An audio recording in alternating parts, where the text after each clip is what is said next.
जय हिंद दोस्तों, स्वागत है आपके इस YouTube channel Gyandeep online class में। तो आज की इस वीडियो में हम लोग उत्तल दर्पण में F बराबर R/2 को सिद्ध करेंगे। इसके पिछले वीडियो में हमने अवतल दर्पण में F बराबर R/2 को सिद्ध कर लिया था, तो जा करके आप लोग उस वीडियो को देख लीजिएगा, चैनल पर पड़ा हुआ है, ठीक है।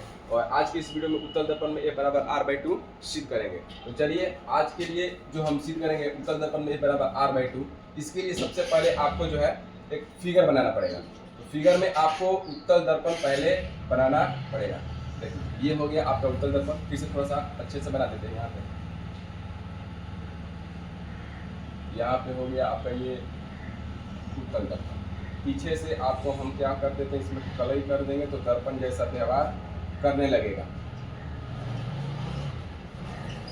और इस दर्पण में ये आपका हो गया प्रिंसिपल एक्सिस, मुख्य अक्ष।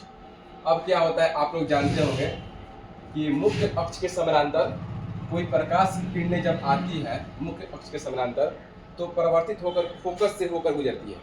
तो यहाँ पर क्या होता है कि उत्तल दर्पण में आभासी स्थिति होता है, यानी आभासी प्रतिबिंब बनता है, तो इसलिए इसमें फोकस से जाते हुए प्रतीत होगी, तो रिफ्लेक्ट होकर के यानी परावर्तित होकर प्रकाश की किरण ऐसे चली जाएगी।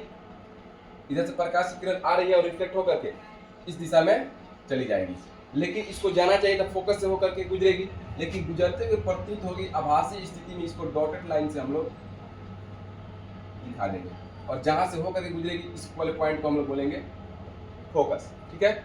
अब देखिए जहां पर परिवर्तन का काम होता है जिस बिंदु पर, वहां पर अभिलंब आ जाता है। आप लोग जानते ही होंगे समतल दर्पण में प्रकाश की किरण ऐसे आती है और परिवर्तित होकर जाती है, तो बीच वाला ये किसका काम करता है, अभिलंब का। ठीक ऐसा ही चीज यहाँ पर है। तो यहाँ पर बीचों बीच आपका जो है अभिलंब का काम ये डॉटेड लाइन करेगा और जा करके ये डॉटेड लाइन मिल जाएगा आपको वक्रता केंद्र C से। बात समझ में आएगा। यहाँ पर इस प्रकार से फिगर बना है। जब मुख्य अक्ष के समानांतर कोई प्रकाश की किरणें आती है तो दर्पण से टकराने के बाद उसी माध्यम में वापस लौट जाती है और टकराने के बाद फोकस से होकर के गुजरेगी, लेकिन यहाँ पर गुजरती हुई प्रतीत होगी, क्योंकि दर्पण है आपका उत्तल दर्पण और उत्तल दर्पण में ये आभासी स्थिति होता है फोकस बिंदु और ये वक्रता केंद्र, और ये बीच वाला काम करेगा अभिलंब का, और अभिलंब को जैसे पीछे की तरफ बढ़ाएंगे तो जाकर के वक्रता केंद्र से मिलेगा। और ये जो आपतित किरण है इसको भी हम जब आभासी स्थिति में आगे तक बढ़ाएंगे तो इस प्रकार से इसका स्थिति बन के आएगा। तो ये हो गया आपका फिगर कि उत्तल दर्पण में किस प्रकार से आपका जो है फिगर बनेगा। अब बस इसको जो है नामकरण कर देना है। ये दर्पण है तो इसको मान लेते हैं M डैश।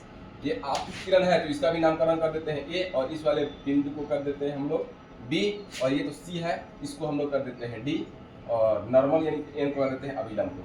ठीक है, इतना चीज आपको जो है इसमें फिगर बना करके लिखना पड़ेगा। लिख करके देखिएगा ये आपतित किरण है और इधर से लौट के चली गई, यहाँ से लौट के चली गई, परावर्तित किरण हो गई, तो इन्हीं के बीच में बनता है एंगल I, यानी कि आपतन कोण, और इनके बीच में बनता है आपको परावर्तन कोण R। उसको दर्शा देना है। अब देखिए क्या होगा, सिद्ध करने के बाद ये फिगर बनाने के बाद सिद्ध करने के लिए आपको जितना ये फिगर बना है ना, इसको मान करके लिखना होता है।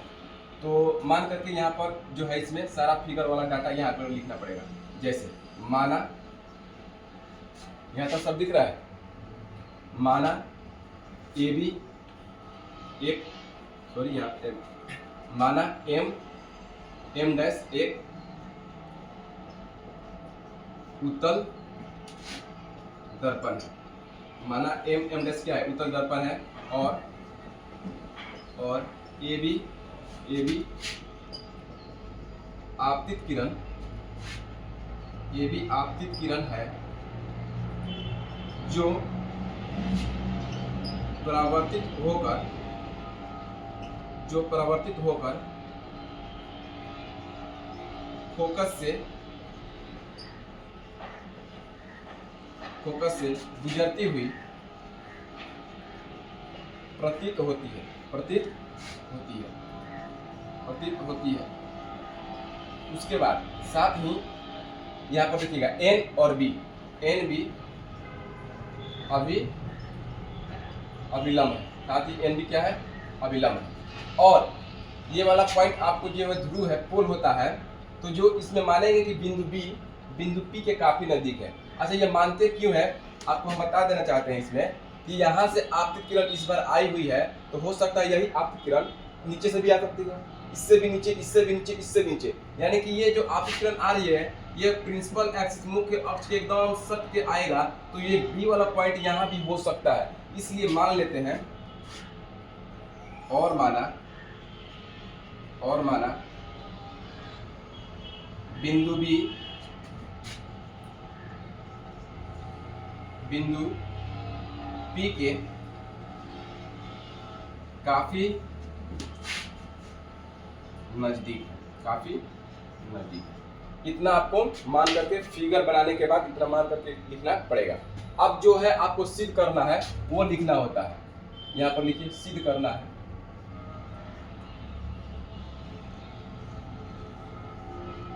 सिद्ध करना है, क्या सिद्ध करना है यहाँ पर लिखना पड़ेगा, F बराबर R/2 आपको सिद्ध करना है।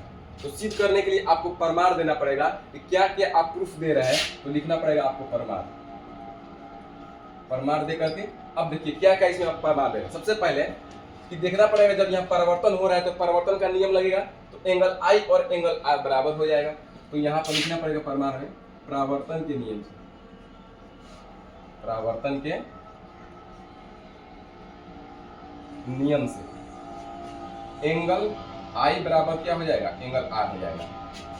परिवर्तन के नियम से एंगल I और एंगल R बराबर हो जाएगा। इस I को दर्शाने के लिए यहाँ पर नामकरण किया गया है, R को दर्शाने के लिए नामकरण किया गया है। तो I को दर्शाने के लिए हम नहीं लिख सकते हैं A B N, इस वाले एंगल की बात हो जाएगा, यानी कि I को हम दर्शा सकते हैं आपको किससे, एंगल A B N। यहाँ पर देखिएगा A B N, I को दर्शाने के लिए आप लिख सकते हैं एंगल A B N बराबर, तो बराबर R को दर्शाने के लिए हम लिख सकते हैं N B D।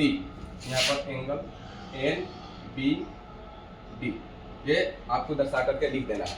अब देखिए क्या होगा, इसके बाद जब दो लाइन एक दूसरे को इस प्रकार से काटती है तो अपोजिट एंगल बराबर होता है। थोड़ा सा और बड़ा फिगर बना करके आपको समझाते हैं। जब दो लाइन एक दूसरे को इंटरसेक्ट करती है यानी काटती है तो अपोजिट एंगल शीर्षा अभिमुख कोण, इसको बोलते हैं शीर्षा अभिमुख कोण, ये आपस में क्या होता है कि बराबर होता है। सेम यही फिगर उठा करके यहाँ फिक्स कीजिएगा ना, देखिएगा R और ये वाला एंगल जो ये B वाला है छोटा छोटा हम बनाए हैं यहाँ पर, ये एंगल बराबर हो जाएगा किससे, शीर्षा अभिमुख कोण से। तो बस इसको यहाँ पर दर्शा करके लिखना है एरो का निशान दे करके, angle N B D, angle N B D बराबर शीर्षाभिमुख कोण में कौन सा आ जाएगा आपको, C B F, एंगल आ जाएगा आपको C B F। और यह एंगल जो दोनों बराबर हुआ है किस नियम से बराबर हुआ है, जब दो रेखा एक दूसरे को आपस में काटती है तो इंटरसेक्ट होता है, यानी कि ऊपर वाला एंगल और नीचे वाला एंगल अपोजिट साइड शीर्षाभिमुख कोण से यह जो है बराबर है। इसको लिखना पड़ेगा आपको यहाँ पर ब्रैकेट में करके, शीर्षाभिमुख कोण से, शीर्षाभिमुख कोण से यहाँ पर लिखना पड़ेगा। उसके बाद देखिएगा जब यहीं पर दो समानांतर रेखा को एक तिर्यक रेखा काटती है तो संगत कोण क्या होता है, बराबर होता है। यानी इस लाइन के ऊपर वाला और इस लाइन के ऊपर वाला, इस लाइन के ऊपर वाला इधर हो गया, इस लाइन के ऊपर वाला ये हो गया, इसको बोलते हैं हम लोग संगत कोण, संगत कोण बोलते हैं, कोरस्पोंडिंग एंगल इसको बोला जाता है। तो यहाँ पर यही चीज तो है, ये दो समानांतर रेखा है, एक तिर्यक रेखा इसको ऐसे काट रही है यहाँ से, तो ये वाला एंगल और ये वाला संगत कोण बन जाएगा, यानी कि I और यहाँ पर C वाला ये संगत कोण हो जाएगा। बस इसको दर्शा के लिखना है, I के लिए एंगल A B N, यहाँ पर लिखिएगा एंगल A B N बराबर, इस C को दर्शाने के लिए आप लिख सकते हैं B C F, angle B C F। अब इसको हम लोग यहाँ पर लिखेंगे संगत कोण से, किससे लिखेंगे, संगत कोण से। ये दोनों क्या हो जाएगा, आपस में बराबर हो जाएगा, यानी कि ये वाला का मान आ गया R, इस वाले का मान हो गया I, क्योंकि ये I है संगत कोण से ये भी I हो जाएगा, ये R है तो ये भी R हो जाएगा आपको शीर्षाभिमुख कोण से। अब देखिएगा आप लोग परावर्तन के नियम से जानते हैं कि एंगल I और एंगल R आपस में बराबर होता है। तो ये वाला एंगल जो यहाँ पर बना हुआ है, ये वाला एंगल और ये वाला एंगल क्या आपस में बराबर नहीं हो जाएगा परिवर्तन से, यानी एंगल B और एंगल C आपस में क्या हो जाएगा, बराबर हो जाएगा। तो कैसे बराबर होगा, देखिए यहाँ पर इसको दर्शाने के लिए आप यहाँ पर लिख सकते हैं, इसलिए angle C B F, C B F बराबर एंगल इस वाले को दर्शाने के लिए B C F, B C F ये दोनों का दोनों बराबर हो जाएगा एंगल आई बराबर एंगल आर से, एंगल आई बराबर एंगल आर से। अब जब ये दोनों एंगल बराबर हो गया तो हम कह सकते हैं कि त्रिभुज यहाँ पर बन रहा है बी सी एफ, त्रिभुज बी सी एफ एक समद्विबाहु त्रिभुज है, एक समद्विबाहु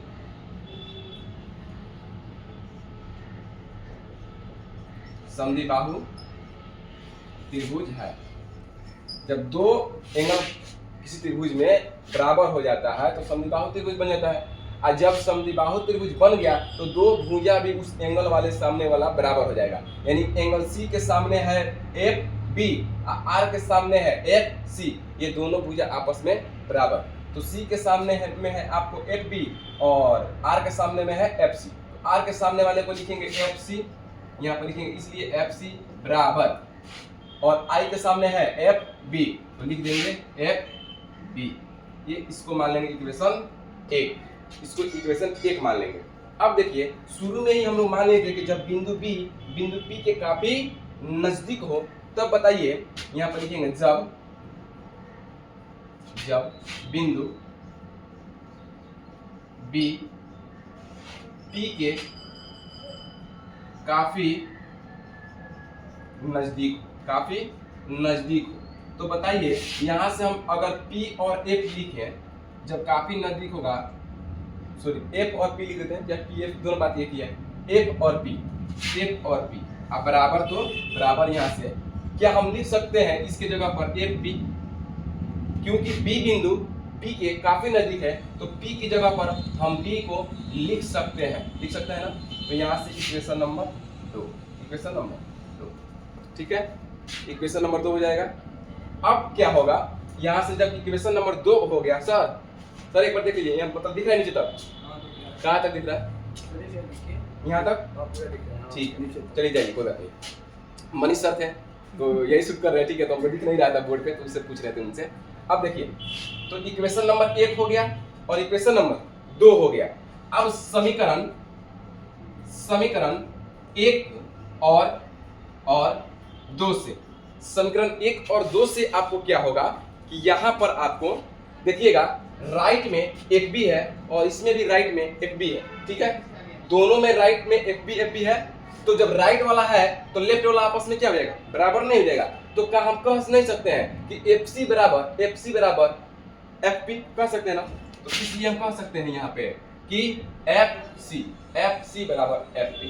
ध्यान दीजिएगा इस बात पर, जब इक्वेशन 1 और 2 पर आप निगाह डालिएगा तो इधर राइट वाला बराबर है एफ बी तो ये लेफ्ट वाला आपस में बराबर हो जाएगा, तो एफ सी बराबर एफ पी हो जाएगा यहाँ से। अब देखिएगा ये सब हो गया, इसके बाद आपको लिखना है, हम जानते हैं, थोड़ा इसको हम लोग घेर देते हैं, क्या आपको स्पष्ट रूप से दिखाई देगा। अब यहाँ लिखेंगे हम जानते हैं कि, क्या जानते हैं भाई, देखिए जानते हैं आप लोग कि जो ये P है और ये C है, यही ना एक लाइन है, और ये P है और C है, इसके बीच में क्या है, F है। यानी कि P और C तक की दूरी आपको पता करना होगा, यानी कि PC बराबर, तो क्या हम लोग PF आप प्लस में FC को ऐड कर देंगे तो PC नहीं आ जाएगा। इसी चीज को तो हम लोग पहले से ही जानते हैं, तो बस इसको मिटा करके और कुछ नहीं करना है, यही चीज वहां लिख देना है, ठीक है। तो हम लिखेंगे, जानते हैं आप लोग कि PC थोड़ा बड़ा लिख देना, PC बराबर PF प्लस